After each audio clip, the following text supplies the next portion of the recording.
Our MC was a regular corporate slave who was always working 78 hours a week, but he suddenly finds himself reincarnated in a fantasy world. This is usually a good thing to be reincarnated, and it was sort of good for our MC too.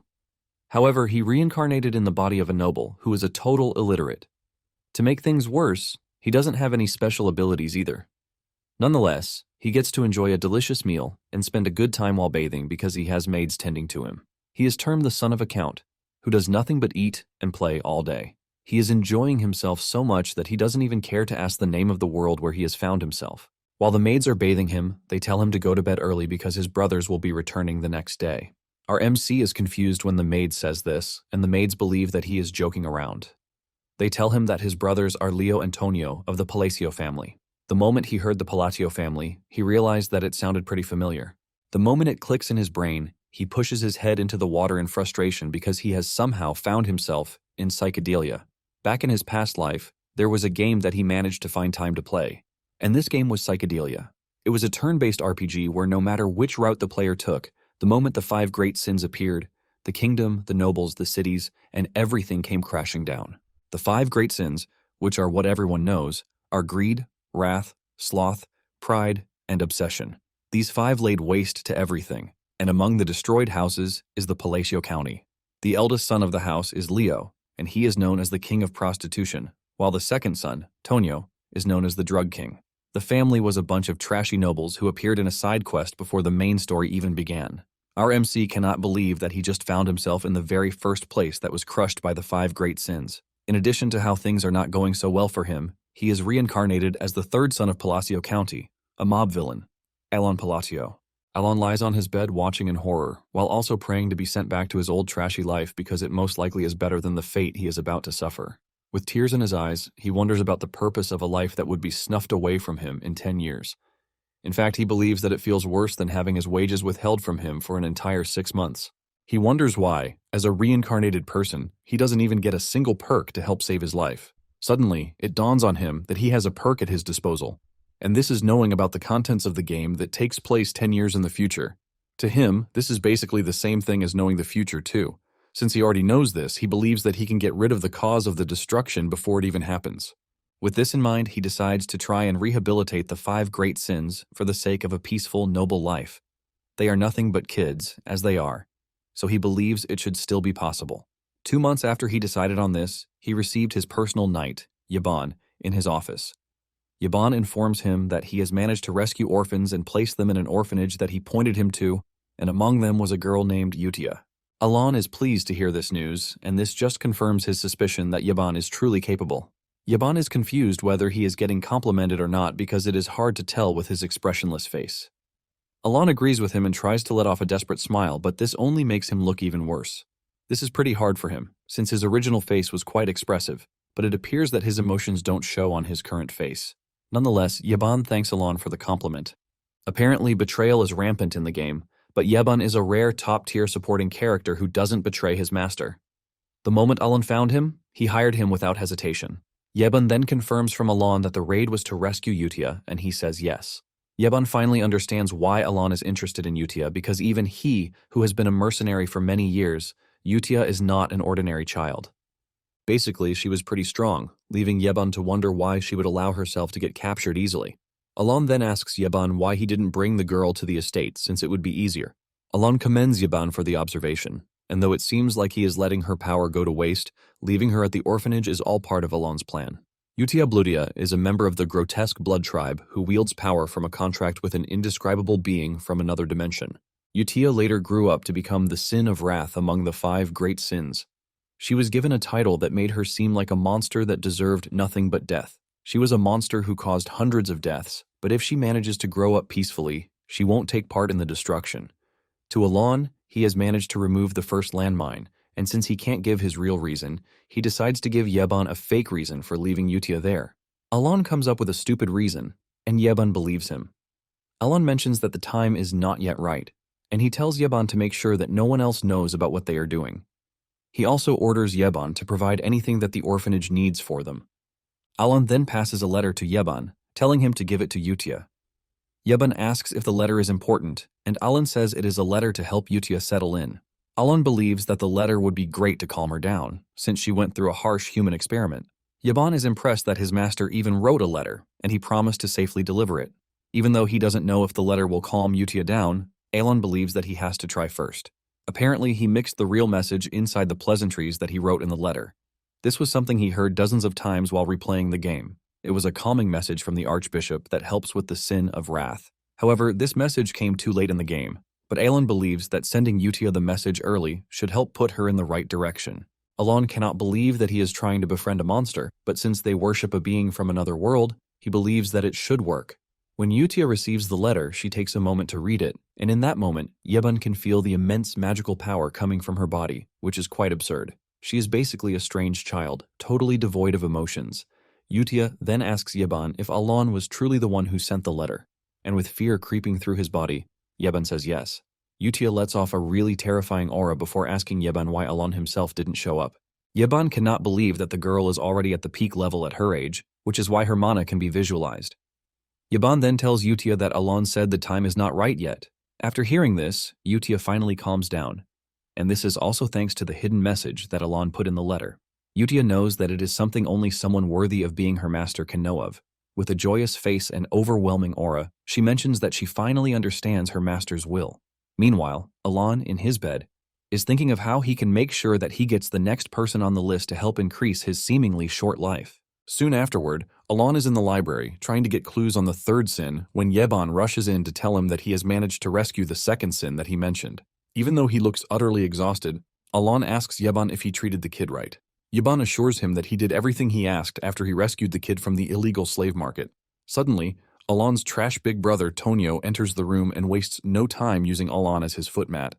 He expresses his shock that someone as dull as Alon has decided to read books in the library. Alon keeps mute, but this pisses Tonio off, and he screams at Alon, telling him to give a reply when he is being talked to by his elders. Alon cannot believe that the former owner of the body managed to survive this long because Tonio is always picking fights. Alon would have preferred to fight back at him, but he knows better. He quickly bows his head like a slave, telling Tonio that he would like to simply excuse himself from the library since his big brother wants to use it. Tonio laughs at Alon, saying he has finally known his place. Suddenly, a knife comes flying toward them, and it narrowly misses Tonio's head. It turns out that the knife came directly from the eldest son, Leo. Leo talks about how he doesn't want any racket early in the morning.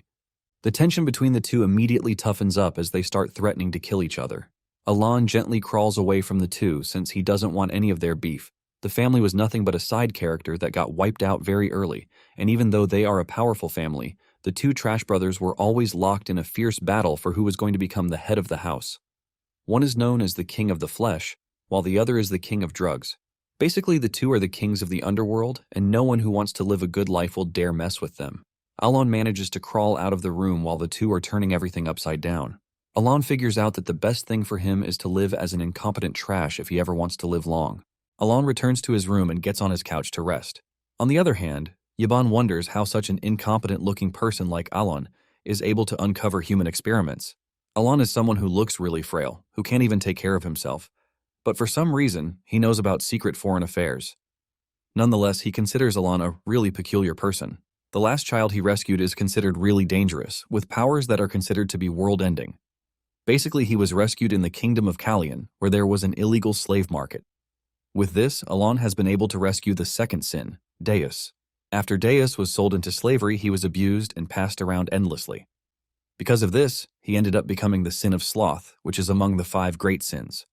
After Deus lost it, he wiped out kingdoms in the most horrific way that one wouldn't even think is possible.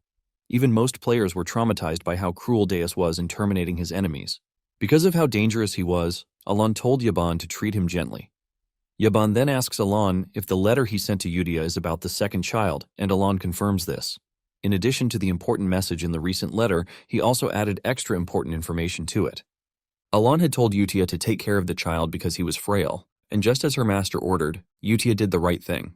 She walks up to Deus to help him out of his desperate mental situation while telling him that he has been chosen by a great person.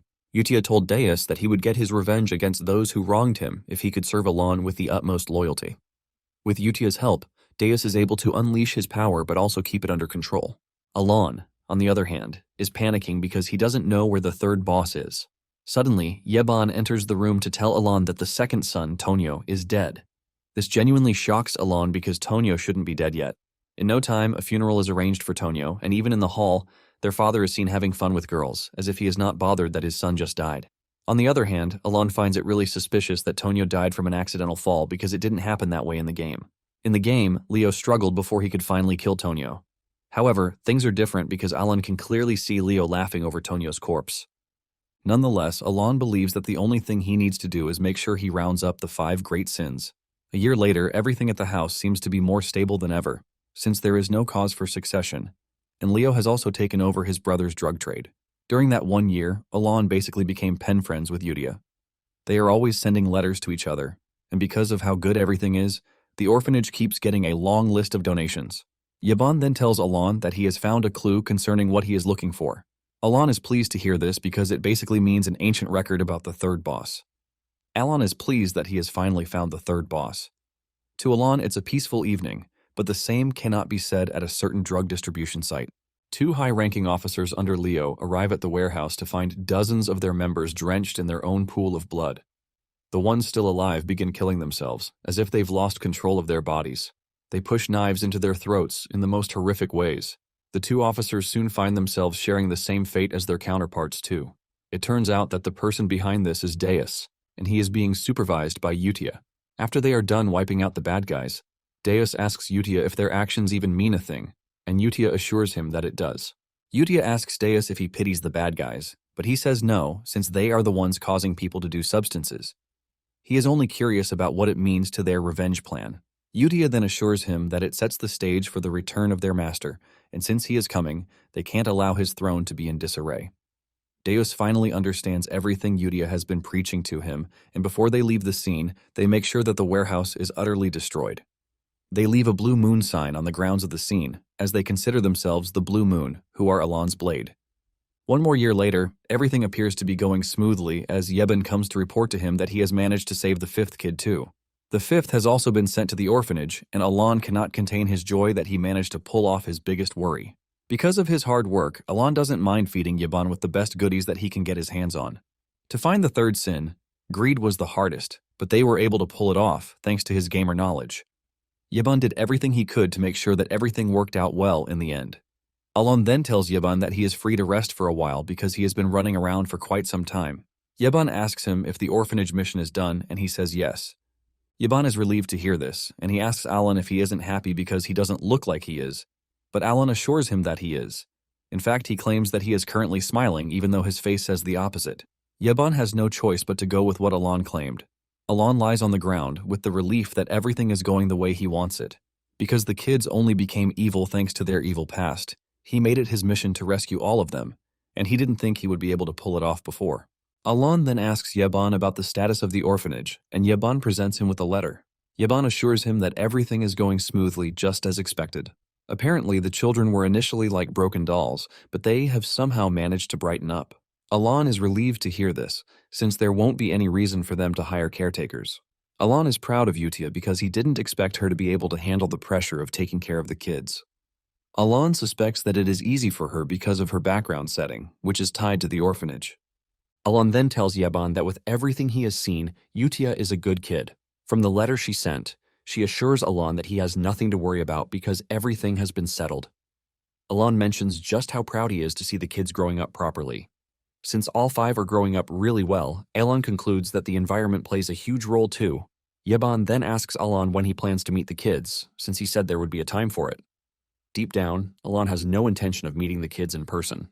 He knows it would be good to meet them in person so that they can get closer, but he is terrified of their personalities that he has seen while playing the game. Nonetheless, he believes that it should be fine, since he rescued them before their awakening.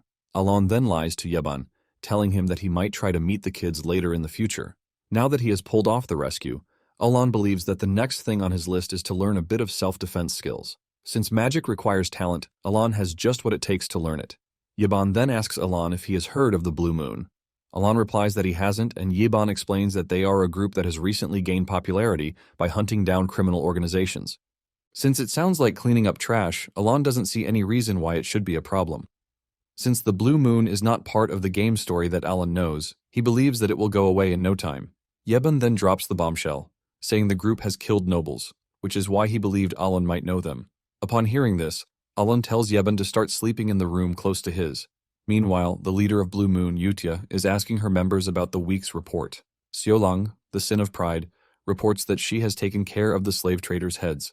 Before eliminating them, she promised to let them live if they could guess her eye color, but for obvious reasons they couldn't, which ultimately led to her killing them all. The Sin of Greed, Ryan then mentions that all the bodies were buried cleanly. And for the illegal experiments, Radan, the Sin of Obsession, has taken care of them all. Yutia is glad to hear this, since everything appears to be going just the way she wants it.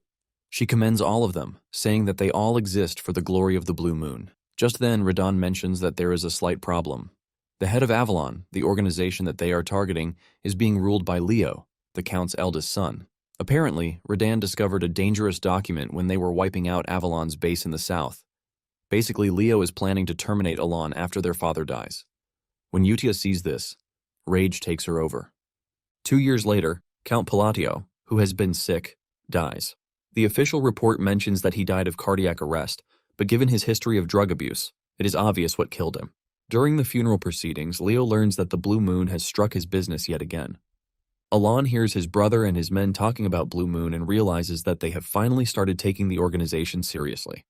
Momentarily, the Count's funeral with 0 mourners ended very quietly. After the funeral, Yaban asks Alan what his next plan is. Yaban reminds him that by next year, Leo will inherit the title. Surprisingly, Alan tells Yaban that they are leaving the estate. This shocks Yaban, and Alan mentions that they are going south to a remote village called Rodmill. This is a remote village in the southern territory of the Palacio County. Without wasting time, Alan and Yaban got out of the mansion, and they were enjoying themselves in Rodmill until they were forced to return to the mansion just 3 days later. Something shocking and surprising has happened, and this is the death of the eldest son, Leo. Alan cannot believe that he is already back at the estate in just 3 days. Alan wonders why the eldest son is dead barely 3 days after he left. The cause of his death was a blade strike to the heart. However, the question of who killed him remains unanswered. Later on, Alan asks Yaban if he found anything unusual, and he says yes. Just then, Yaban asks Alan if he was the one who wiped out Avalon in one night. This question shocks Alan, and he finally realizes why the other nobles and guests present are scared to look him in the eye. On the day that Alan was going to Rodmill, Yaban asked Alan why he was not going to a city instead of a remote village. Deep down, Alan knows that the only place he can finalize his plan is in Rodmill, which is why he is heading there. Since he has saved the 5 great sins and prevented the world from getting destroyed, he believes that Rodmill is the right choice, since it has no connection to the original story. In addition, it even has a Palatio villa there. This is a separate house built apart from the main family residence. It is basically the perfect place to live leisurely as a noble. The only answer he gives Yaban is that there is a reason for everything. Yaban is tired of hearing this, as he tells Alan that he is always brushing things aside, but since he can't get the words out of his mouth, he just decides to let it be. It turns out that Leo was already planning to kill him, but since he is already leaving by himself, he decides to hold off on it. Alan even bows to him like he is scared before leaving, and all of these convince Leo to let Alan go. Nonetheless, he decides to tell his assistant Alman to follow Alan's carriage. Alman then asks Leo if he wants to kill Alan by asking him to follow the carriage. Alman wants to confirm if he really wants to kill Alan. Leo is shocked to hear this because Alman has always been the one who follows any order without a word of complaint. Leo is surprised that Alman is asking questions. Leo screams at Alman, telling him that his only job is to follow the orders, but Alman suddenly pushes his sword into his chest. Leo is stunned, leaving him to ask Alman why he betrayed him. Alman smiles, telling Leo that he likes playing games. Alman mentions that he has been playing along all this time, and it turns out that he is not really Alman, but Radan, the Sin of Obsession. Radan tells Leo before finishing him off that no one touches their master, the Great Moon. He mentions that they might be restricted from carrying out missions, but when it comes to the safety of their master, there is no question about this. Radan reveals that he intentionally waited for him to say he wanted to hurt Alan before finally making his move to take him off the board. Radan says he has been waiting for a whole 2 years just for him to make the wrong move. While he is bleeding out, Leo tells Radan that he won't be able to escape from his men. Radan then replies that he just made the extinction of Avalon his prime purpose with what he just said. Radan shakes his head for Leo, saying that the Great Moon, Alan, really did give him a chance to live, but he ruined it. As usual, Alan woke up to a beautiful morning which he considers paradise because he can wake up anytime he wants, eat whenever he wants, and enjoy his life as a noble. Alon is enjoying himself so much that he thinks of starting a toast business. He is busy munching on delicious food when Yaban enters the room to tell him that he just got a message. Alon's food immediately becomes bitter when he reads the letter to find out that he is requested to return to the estate because his brother has just died. With just those simple words, his so-called paradise ended in just 3 days. In grief, he returned to the estate, and he noticed that everyone was reacting to him in a very weird way. This is when Yaban asks him when he became a mastermind, who was able to destroy Avalon. It finally dawns on Alon that he has found himself in some really crazy simulation. Alon then asks Yaban to explain the situation of how he became a mastermind to him. Yaban simply replies that he is the only one who stands to gain anything from the chaos. Yaban continues by saying Leo was murdered after they left the compound, which is a perfect alibi for him. In addition, this ultimately promotes him to the position of being the heir with no rivals. Yaban mentions that since Avalon is gone, Alon would have no one causing him trouble. With all of these put together, Yaban says Alon has become the mastermind of the county. Yaban also glazes himself, saying he is a swordmaster and he is under Alon's command. Alon is ultimately confused by all of these, forcing him to ask Yaban if he is having fun, since he seems to be dancing around. Alon sits down to think about everything that has happened. Racking his brain, he doesn't think there is any organization strong enough to be able to take Avalon down in just one night. Suddenly, it dawns on him that Yaban once told him that there is an organization that hunts other organizations. Alon thinks the culprits might have been the Blue Moon. Yaban then tells Alon that with the information he got from the guild, there is no indication that Blue Moon is involved. Basically, the Blue Moon organization never leaves bodies, but they leave a mark. Avalon officials, on the other hand, were killed with the use of a sword. Alon finally realizes why they picked him as mastermind because he has an assistant who wields a sword. Since the Blue Moon didn't appear before the main story and there is no indication that they are the culprits, Alon starts to wonder who it might be. Later on, during their usual meetings, Yutia asks her colleagues if there were any traces of their involvement in what happened, but they assure her that there were none. The only thing they left behind were stacks of bodies, and they did everything the way Yutia wanted it. Yutia smiles because her plan worked out so well. This basically ended Avalon, the powerful organization that once held the Asteria Kingdom to ransom. All it took Yutia and her colleagues was 5 days to bring ruin to Avalon. Radon then tells Yutia that the cleanup is not entirely complete. Yutia asks him what he meant by this, and he explains that he found more nobles who are connected to Avalon. Apparently, the Altea Duchy appears to be the most involved culprit in everything. Without thinking twice, Yutia tells the group that it is required of them to quietly remove the threat. Yutia then asks her friends about the Information Guild, and they assure her that the guild doesn't have anything that links them to the whole annihilation. Basically, all the other guilds share the same view as the Information Guild because they are all calling it hell created by the Swordsmaster. Ryan then asks Yutia if they should maintain surveillance, and she tells them to do this. Yutia tells them how important it is that their master does not find out about everything happening. Deus mentions that Leo, who was Alon's brother, was the one who targeted him first. Yutia then says they can't justify what they did since they didn't get an order from Alon. Yutia reminds them that they are a sword and they are not allowed to think on their own. Yutia says the Blue Moon only moves by order given, and in addition, she warns them that their master knows everything. With this in mind, she urges them to always live to the standards set by their master and never disappoint him. Deus is surprised that Yutia, who is overwhelmingly powerful, is scared of Alon finding out about their exploits. Nonetheless, Deus cannot argue because everything they are doing is for Alon. A month later, Alon finds himself stuck with several chores. This is not the kind of life he envisioned for himself, but the life that chose him. Because of Leo's death, Alon has earned himself a bulk load of resentment. Surprisingly, Leo's death is not supposed to happen until 6 years later. Because of the entire family's sudden death, all the work fell back to Aelin. To make things worse, everyone is working so hard and delivering their projects right on time.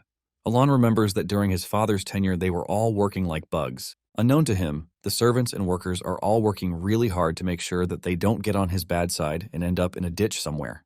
Alon wishes that the servants would just sort things out themselves without involving him in it. Later on, Yeban commends Alon for reaching the second tier of his magic practice in the space of 2 years. Yeban tells Alon that he possesses incredible talent, since it usually takes about 4 years of training to reach the second tier. To avoid arguing with Yeban, Alon admits that he is talented when it comes to magic. Basically, Alon was putting everything he knew into magic defense because he was nervous. The technique he is also learning requires a lot of magic control, but Alon doesn't see himself getting good at it. Initially, Alon was excited because he thought once the plan was over, there would be no more danger. With this, he could self-study without stress.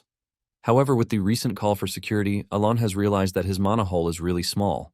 Basically, the mana hole one is born with is like an athlete's body time, which is fixed from birth. And when it comes to Alon's mana hole, it is quite small. It is too small because even his training can't cover it. Alon is thinking about his stressful life when Yeban informs him that a dance invitation has just arrived. Alon is surprised that he has been invited to a party dance, but he has no choice but to attend. Upon stepping into the hall, Alon complains that he is already tired. The party is a regular ball for networking among nobles, which is held in the southern region of the Asteria Kingdom. Alon also thinks of building connections with the ball party, since he will be the count soon enough.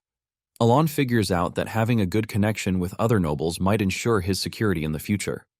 Alon makes his move, but all of the nobles start to avoid him like he is some sort of disease. Yeban comforts him, telling him not to be upset, but Alon is not even upset. Alon already expected something like this to happen. Alon tells Yeban that he needs to excuse himself. Alon walks over to the drink table while thinking about his move, even though he is being avoided for being the black sheep. Alon is prepared to solve his current situation with the social skills that he claims he has secretly practiced. Upon picking up a wine cup, he walks to a lady while talking about how nice the drink is. He tells the woman that he would love to get some bottles to take home, and he tries to end the conversation with a smile, but just as expected, his smile looks horrible. With fear creeping through the lady's body, she tells Alon that she is going to tell her father to arrange it, and before Alon can say anything else, she runs off. Alon finds himself stranded, while the other guests in the house start whispering about how Alon must have threatened the innocent lady, forcing her to run away. In fact, they believe that Alon is worse than his late brothers. Alon tries to delude himself from the reality that the lady is scared of him, and he concludes that the lady must be shy. Yeban walks up to console Alon, and he mentions all the sacrifices he went through to try and make sure that everything comes out good. It finally dawns on him that the Palacio name is more dreadful than he even thought. Since the rumors have claimed that he had his brothers killed, he has automatically become the one person everyone doesn't want to associate with. Tired of the room, Alon tells Yeban that he needs to get some air. Meanwhile, Alon is being watched by a peculiar red-headed woman. Alon is reminiscing about his trash life on the balcony when a strange girl shows up, asking to speak with Alon. Alon is shocked that someone just spoke to him, and when he looks closely, it turns out to be Loria, the third daughter of the Altia ducal house. Alon is not entirely surprised that someone from the house is speaking to him. Alon remembers that the Altia family is one of the great villains of the game. They are basically the black sheep of the north. Alon figures out that whoever chose to speak to him is not an ordinary person. However, Alon wonders why he doesn't remember the girl, since he doesn't think he saw her while playing the game. Just then, Loria goes straight to the point, telling Alon that she needs his strength because she will soon be assassinated. Alon is shocked to hear this, and the girl continues by saying that up until that moment, she has been under her father's protection because she is the daughter of his mistress. However, her father has fallen ill, and she fears that her sisters are going to terminate her. Alon finally realizes that it is all about survival, and then it dawns on him that he doesn't remember the girl because she died before the main story of the game began.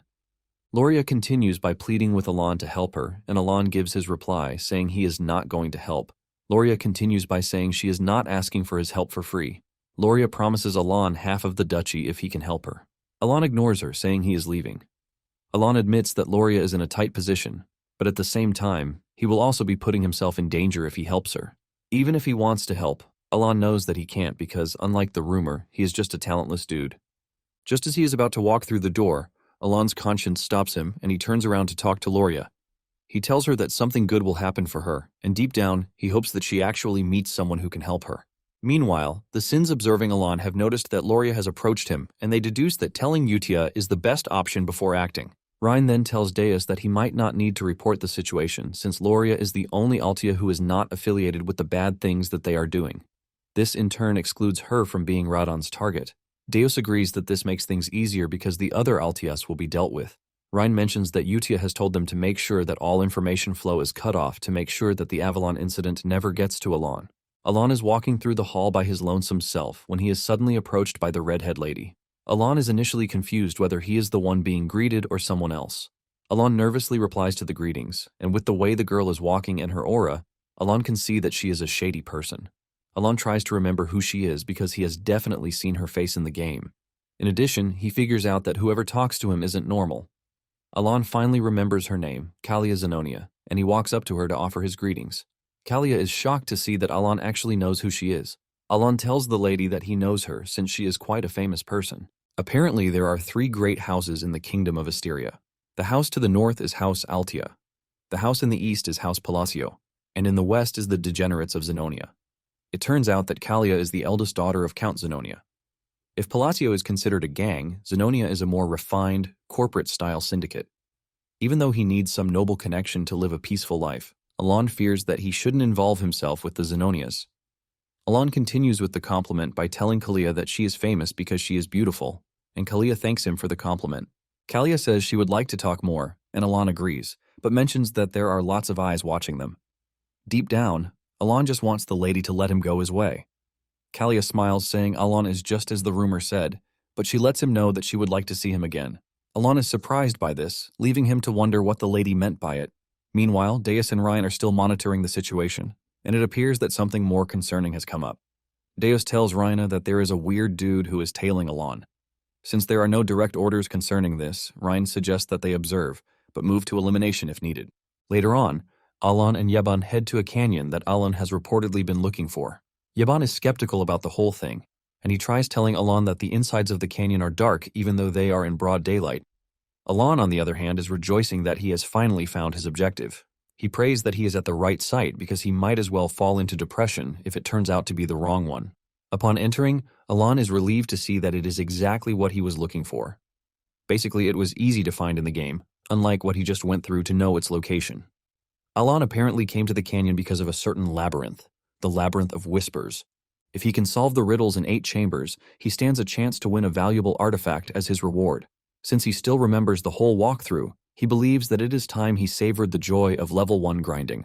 Alon is blown away when standing at the entrance of the labyrinth, since it is his first time seeing it in real life. Yeban then mentions that the canyon appears to have been built by hand, leaving him to question how Alon knows the place too. Alon casually mentions that he comes here often, and this shocks Yeban. Realizing that Yeban is already overthinking it, Alon tells him that he is only kidding. Upon stepping into the labyrinth, they encounter several monsters hanging from the roof, waiting for them to get the riddle wrong so that they can be crushed. While Yeban is freaking out, Alon remains calm, and this shocks Yeban. Alon just focuses on the riddle, while Yeban is racking his brain on how he has failed several times in trying to figure Alon out. Yeban thinks deeply about it, and he realizes that none of the missions that they have conducted have ever been related to each other. From taking down an evil organization to saving a slave to paying off someone's debt, to helping an orphan, and several others like it. This makes Yeban question how Alon knows the labyrinth when Alon doesn't even leave the estate. Just then, Alon mentions that he has gotten the riddle right, but they need to wait for the giant hand to finish its thing. Even though Yeban is curious about Alon, he knows that something good always comes out of every mission that they undergo. The door starts to open, leaving Yeban to wonder what exactly Alon is planning again. When the door finally opens, they are met with countless treasures sitting in the large room. Standing in the distance is a gauntlet with rings on it. Apparently, Alon's only mission is the black ring on one of the fingers. Yeban is surprised to see that this is their only goal because it appears to be totally useless. Alon retrieves the ring and realizes that it is too big for his hand, but he is taking it nonetheless. He tells Yeban to drop the treasures that he has packed because they would only bring trouble to them. As they leave the labyrinth, Alon assures Yeban that there is nothing dangerous on the way out. Alon is thankful for the walkthrough because it made things easy for him. Momentarily, they run into a bit of a problem. A bunch of stone golems have blocked the way, and Yeban is already thinking of how he can get Alon out of there. Just then, Alon tells him that he has nothing to worry about because he will handle the golems. Yeban tries to tell Alon that escape is their #1 priority, no matter what it is that he is planning. Alon walks toward the golems while raising the finger holding the ring. Yeban is worried that Alon is going to get himself killed because his Tier 2 magic is useless against the golems. Once he is close enough to the golems, Alon uses the ring to activate the constraint instruction. Time stops, and Alon finds himself in an empty dimension, where the system tells him that he has 2 constraints that he can enact. Alon remembers that in the game, his current position has a selection window. Staring into the abyss is a giant face, and Alon believes the reward for clearing the labyrinth is the constraint instruction. As the name implies, it is an absorption-type artifact that imposes restrictions on the user in exchange for power. The voice that just spoke to Alon made everything feel very real. Alon then mentions his first constraint. After reciting the spell, the being asks him what he plans to gain, and Alon mentions that he would like to twist the laws of the world a little further. Once he has laid his claim, the system grants his first constraint, and for his second constraint, he follows the same procedure, and the system asks him what he seeks by this. Alon simply replies that his request remains as just before. The being takes a minute before answering Alon, and Alon fears that he has messed things up. Alon knows that choosing both seals and words for the constraint gives the highest magic attack power. While he was playing the game, he mastered all the hand signs and phrases, which means that his request is supposed to be granted. Just then, the being grants his request, and the voice tells him that he is considered really important to have remembered everything related to the forgotten god.